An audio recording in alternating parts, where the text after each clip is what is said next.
It's been hard, very hard, but I'm glad it's over. An inmate once on death row walks free after 30 years behind bars. MU campus police flashing around some new wheels. Find out who's footing the bill. Some of the windows in the building are held together with duct tape. Fulton bands together to build a new home for strays. KOMU 8 News at 6 starts now. From Studio 8A, coverage you can count on in high definition. This is KOMU 8 News at 6. I felt very unsafe with my kids in this school because of the gun being found and them not notifying me. After they found a gun near school property, a Mexico parent pulled his kids out of school. Good evening, everyone. I'm Jim Reed. And I'm Jennifer Long. Details on the school scare are next. But first, after potentially facing the death penalty and more than 30 years behind bars for a crime he did not commit, a St. Louis man took his first steps of freedom in Jefferson City this morning. KOMU 8's Melissa Berman was there for George Allen Jr.'s release and joins us now with more.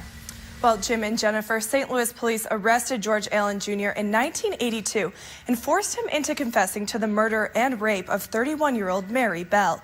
At the request of Allen's family, who knew he did not commit the crime because they were with him that day, the Innocence Project, a nationwide organization that works to overturn wrongful convictions, took on Allen's case, leading to his release today.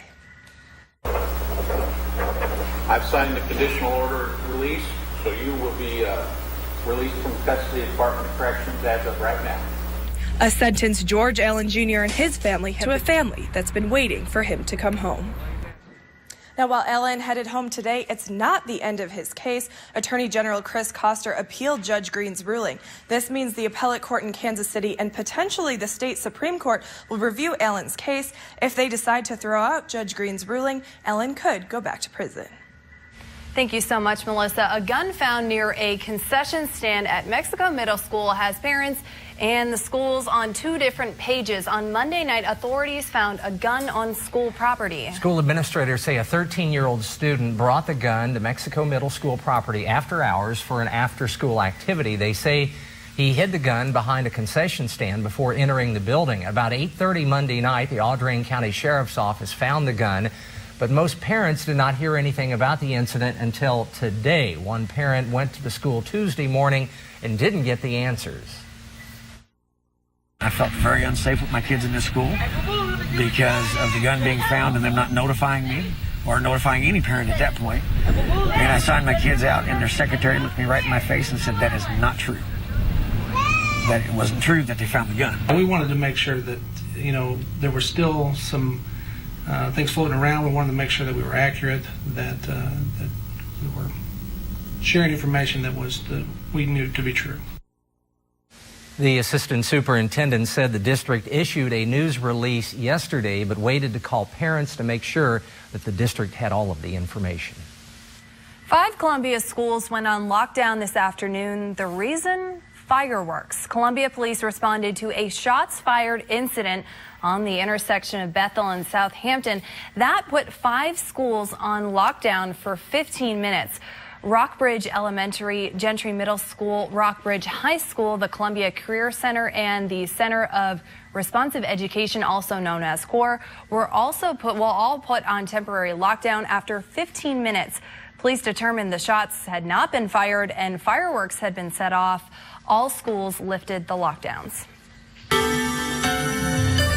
Another pretty nice day today in mid-Missouri, where we warmed it up to 56 degrees. More on the forecast, which is pretty steady and not too bad. Coming up in a few minutes on KOMU 8 News at 6.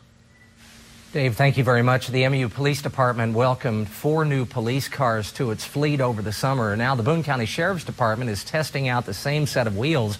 KOMU 8's Jesse Teneur is live with more on the benefits of these new interceptors. I'm here at the MU Police Department, where its officers have been cruising around Columbia in new 2013 Ford Police Interceptors. Implement these new vehicles into their fleet by the end of the year. Reporting live in Columbia, Jesse Teneur, KOMU 8 News. A temporary winter homeless shelter has found a new home. Wilkes Boulevard United Methodist Church is closer to downtown Columbia, making it easier for people in need to walk to it. The church is preparing right now to accommodate 30 beds. Last year's location could only serve 10 people. The volunteer coordinator says the place is ideally suited to act as their year's shelter because of the kitchen and the bathroom spaces, but the city is still looking for a more permanent location. But it is a year-round problem, and it's cold during more than 2 months. So that's the need for the permanent facility will be ongoing. The homeless shelter will start taking people on January 1st and will stay open for about 2 months. Coming up, a temporary solution that lasted 15 to 20 years, why the Fulton Animal Shelter is getting a facelift. And it's a sight you don't want to miss, a spectacle in the northern sky. And our forecast is pretty consistent to what we were saying a couple of days ago. It's going to be gradual warming to the late week. We'll have that next on KOMU 8 News at 6. Now, your live Doppler 8 First Alert weather with Chief Weathercaster Dave Schmidt. And a good evening to you. Well, the northern lights flashed over skies near Wheaton, Minnesota this morning. This phenomenon, also known as the aurora borealis, which happens when the sun releases a massive burst of solar wind, sends particles, billions of particles, into space. According to NASA, this phenomenon can affect electronic systems in satellites and on the ground, but it sure is nice to look at, isn't it? The aurora borealis, also known as the northern lights. Here's a look at our good old U.S. of A., and there's really not a lot to talk about weather-wise here. Okay, up next, Fulton bands together to build a new home for stray cats and dogs. Welcome back. The Garrett Animal Shelter in Fulton was a former pool and bath house. When it became an animal shelter 15 to 20 years ago, it was only supposed to be a temporary solution. Some of the windows in the building are held together with duct tape, and just the facilities for the workers, it's really cramped, and you really can't get as many dogs and store as many cats and dogs, as you really would like it. Now, one local community is helping to build a new home for its stray cats and dogs. KOMU 8's Katie Brousseau tells us how and why Fulton plans to make it happen. It's not the most comfortable place to live, but for these 25 dogs and 15 cats, it's all they have. Katie Brousseau, KOMU 8 News, Fulton. The City Council pledged $50,000 to the project, but still donations are needed. If you want to help out, you can buy an engraved brick or make donations at City Hall. The goal is to start building the new shelter next spring. Tigers got their second win of the season last night, but what about that slow start? Stay with us. Sports is next. Now, from the Ford Sports Desk, KOMU 8 Sports with Chris Gervino. Hello, everyone. The Missouri men. For now, that's sports. Thanks, Chris. Coming up, with Thanksgiving on the way, some gobblers are striking back. Who's going now? He's coming up to me. No, get away from my car. Get away from my car. Get away from my car, too. Thanksgiving is a week from tomorrow. This guy in Connecticut was on his way to work when these turkeys attacked. He calls one of them Franken turkey, and he says this wasn't the first encounter. He says the birds tried to bully him on Halloween as well.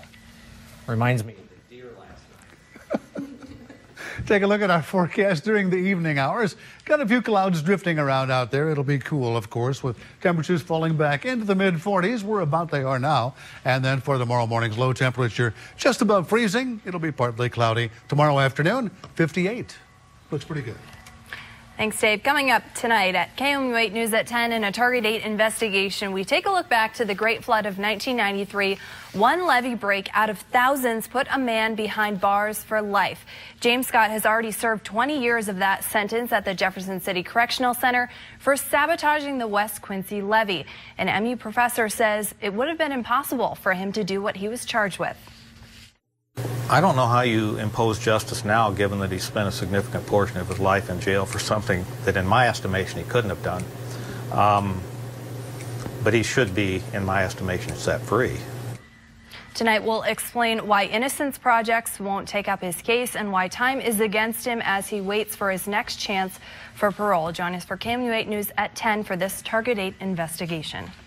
Looking forward to that. Yes. Remember, you can always go to KOMU.com 24/7 for the latest news, weather, and sports.